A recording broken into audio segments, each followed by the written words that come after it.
As derpy as today's replay starts off at the spawn, it will actually end in a spectacular fashion with one of the most remarkable results that I've seen in quite a while.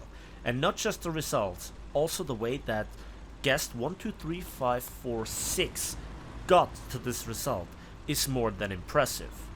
And while overpressure might be an overkill, to get the gun on target is a skill by itself.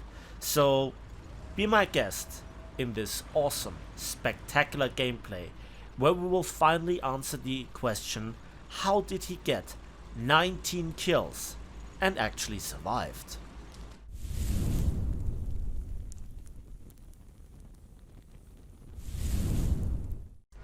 Hello there, and welcome back to War Thunder, to this amazing replay submission.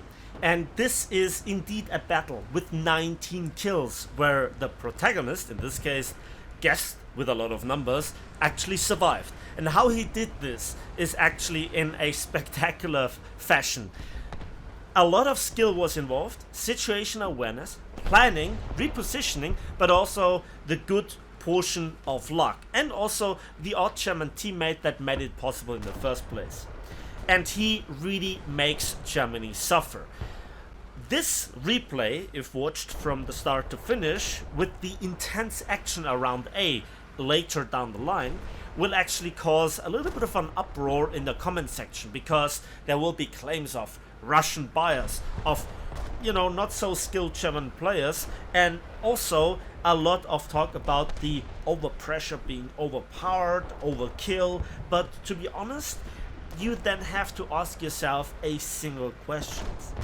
The way that he got the kill, he most likely would have gotten the majority of them if he would have been in a Stück 3F, for instance, as well, with the appropriate switch of ammunition.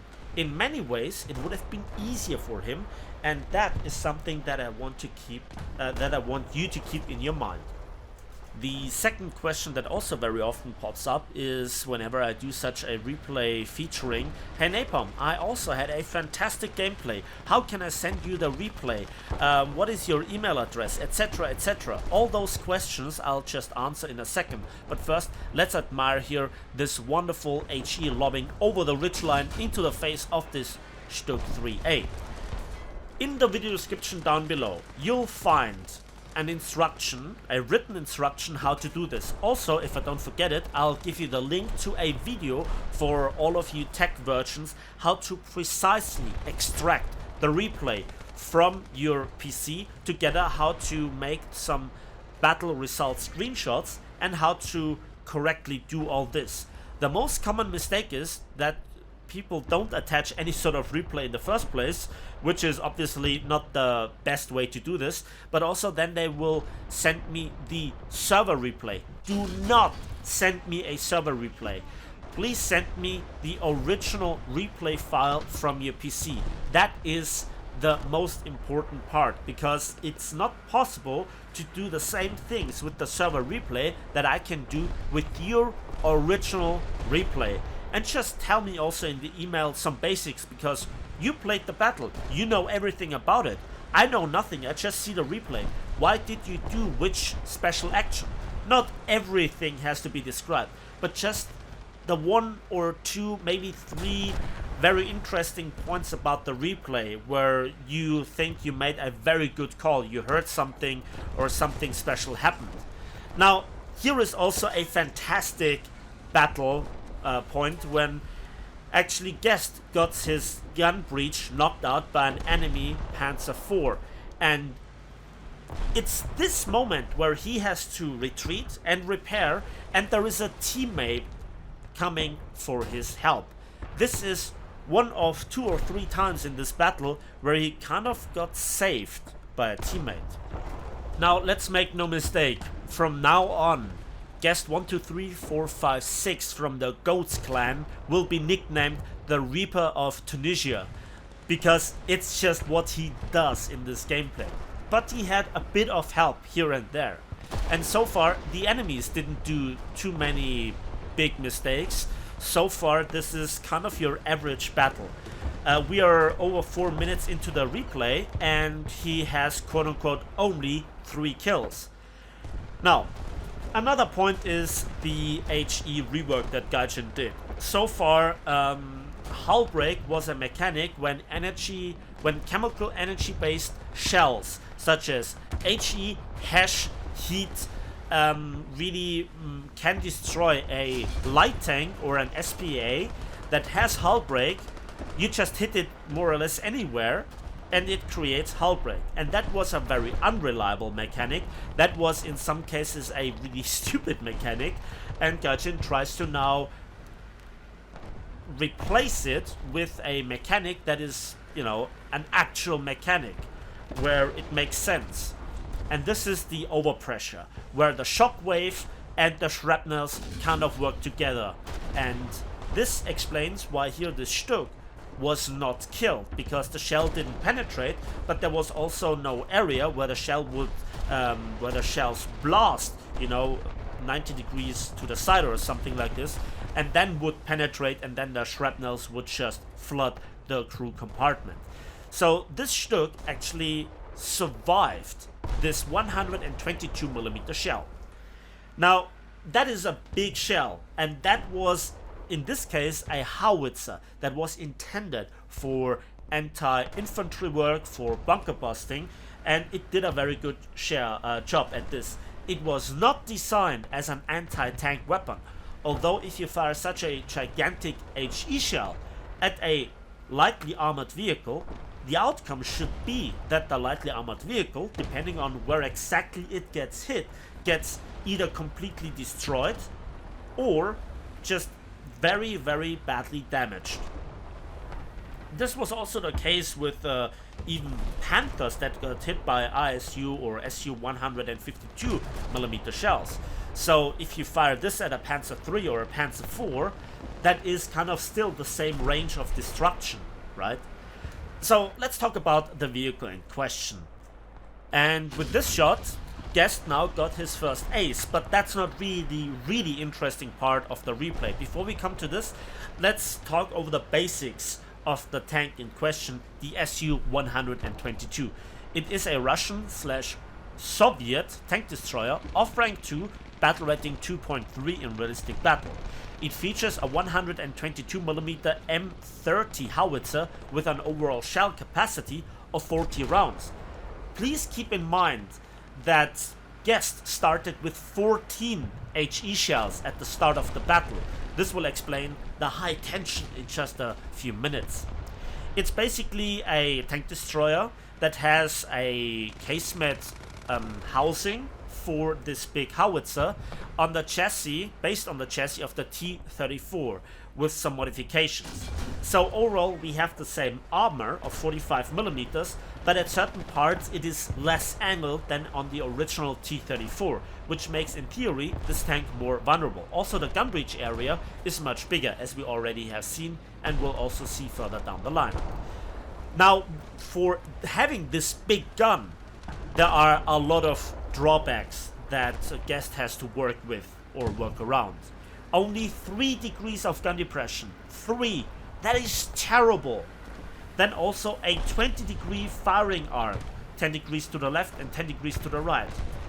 The turret traverse for a fully spaded tank with a fully trained ace crew is 15 degrees per second. It's probably only half for him. And 5 degrees of gun elevation, again fully upgraded and spaded. And then also a whopping 18.2 second reload, again for a fully trained ace crew. So this is not really sounding all that well. The mobility of the tank is based on a 16.2 horsepower per ton ratio, because this 500 horsepower strong engine has to carry nearly 31 tons of tank weight. It can propel it to a top speed of 55 km per hour in theory, and in reverse 8 km per hour. Then there are the shell types. And we basically have 3 shell types. A smoke shell, the D462A, not really that interesting. Then the BP460A heat round with 160mm of penetration and zero normalization, so 80 degrees of penetration at 60 degrees of angle. That is a mighty shell with 3.36 kilogram of bursting charge, but a very low mass velocity of only 335 meters per second, and it is a tier 1 upgrade. The stock HE shell is the OF462. It has a mass velocity of 515 meters per second and 3.67 kilograms of TNT bursting charge, resulting at 37 millimeters of penetration at any distance versus any angle. And it's this HE shell that makes enemy tanks really suffer if it hits them, because now when you hit with the shell and it pens anywhere on the crew compartment, the shockwave will most likely eliminate the entirety of the crew. Also, the shrapnels with a near hit are now significantly more deadly than they were in the past. And obviously, if the shell hits a flat armor but can't penetrate it, the blast goes into any direction, and if then it finds some sort of weaker angle, then the shock blast gets through there together with the shrapnels. So HE got a significant buff. But the question is this making this tank overpowered? Now, again, there will be a big drama in the comment section, but I would say that with all the drawbacks of this tank, you know, you have to get guns on target in the first place before they shoot you. And that is kill number 11. And he's down to 1 HE round. He started with 14 shells, and this is now where the interesting part begins. He started with 14 shells, is down to 1, and so far got 11 kills for that. And the only way to get some more ammo back is in the capture zone, which is currently occupied by the enemy team. So he swings around and he tries to get into it. But again, as we can see, there are multiple enemies in his path and also in the cap. And if you look at the minimap, there is not much left of his team. So it's not that the enemy team was just weak. They're fighting hard. The only reason why his team is still somewhat in the game is because he made 11 kills. But is it enough? That's the question. So he's coming now from the other side. The enemy doesn't suspect him. And there are some enemies outside of the cap, but he needs to cap. So this Panzer III here is completely oblivious. Now, while Guest is now in the cap, he's not decapping because there is still an enemy tank. And in this case, it's a stuck Stuck. But don't worry. Guest is a very helpful player, and he wants to end the suffering of this German tank destroyer, but he does it in a Soviet manner. Yeah, relieving you of the pain with a 122mm HE shell. And this is where the actual drama begins. That was with 14 shells, 12 kills. But now he's completely out of ammunition. He has no shell remaining, and he is now in the process of decapping. But now he has to survive the capping part, and then he has to refill his ammo rack and then reload the shell. That will take a while. So let's be thankful for this Panzer IIIF that is completely oblivious that the cap just behind him gets captured. Maybe he got damaged, maybe he's repairing, or maybe he doesn't pay attention. And now, finally he got the cap, and now he is refilling the ammunition. But just before he can reload, the Panzer IIIF is switching around and completely undeserved gets off the first shot in just a few seconds. And again, it's the gun breach that is now crippled. But the situation is even worse. While he seeks here cover behind this tank rack and angled, there is an M22 Locust that is sneaking upon him, which has now all the advantages, because literally Guest has no heavy machine gun, he has no turret, and his gun breach was knocked out. And again, for the second time, Guest here gets very helpful help from a teammate. in a Swedish low-tier premium tank with an absurd reload.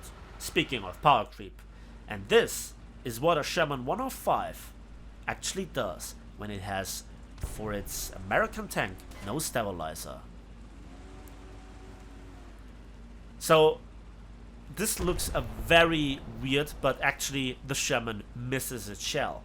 And because it has such a long reload, and in this case the 45mm are more than enough to protect from the heavy machine gun, Guest can take very precise aim and just one-shots with the splash of the 122mm on the turret face, the Sherman 105. And this M22 has only one thing to do. Run, little tank. Run. Again, at best 18.2 second reloads, and this tank should really get the hell out of there. His pea shooter just can't really damage this Soviet behemoth from his perspective, but he tries anyway, and we are here below the bridge. It's really dark, and you can't see all that much, so I hope that I can help you enlighten the scenery, at least for a brief moment. That's better. Sorry, I just felt like editing, right? Because this battle was just too glorious. And now he has a few shells again back in his magazine or his ready rack. Although there is no ready rack for this tank, to be honest. It always has at best 18.2 second reload. I guess it's more like in the region of 20 seconds for him. Funnily enough, Guest has not suffered any sort of crew loss. And oh, watch this. This is where a Gepard tries his luck again from the front, and this shell will actually miss and still score a kill. And to be honest, this is realistic. A such big shell impacting that close should kill a man, in this case the officer that is also gunner and loader, that is in the open. And that is the triple ace. 15 kills, and so far he survived. And there is not that much left in the match.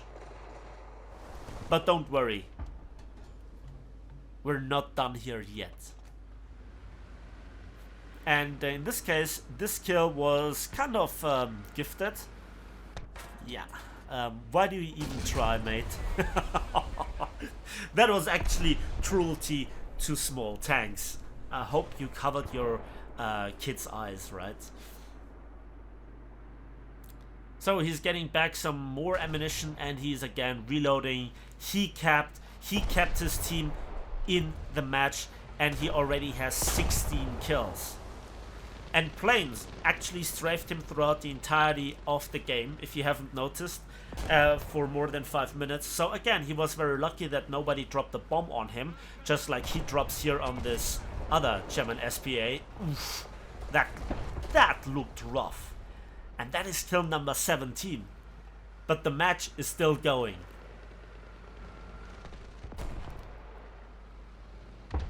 And there is, believe it or not, a German Marder 3.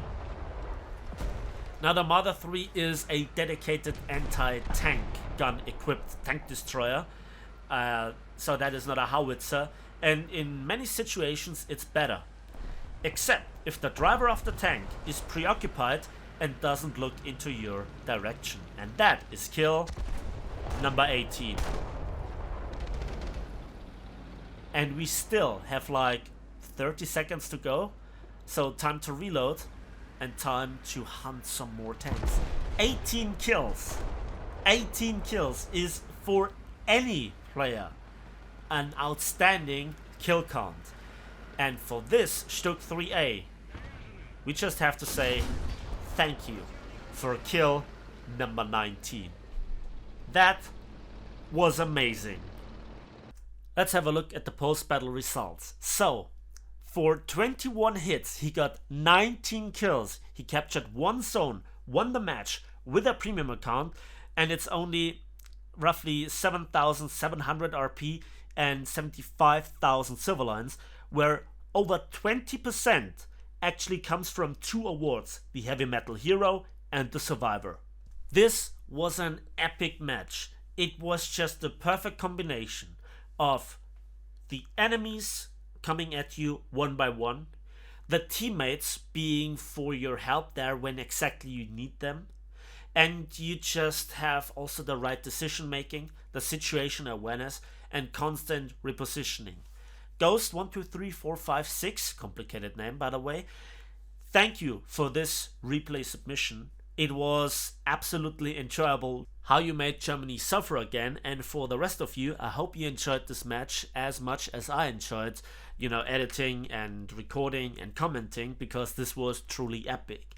And if you enjoyed this, why not give it a like, subscribe if you want to see more, and we'll see each other on the waves, in the skies, and on the battlefields of War Thunder.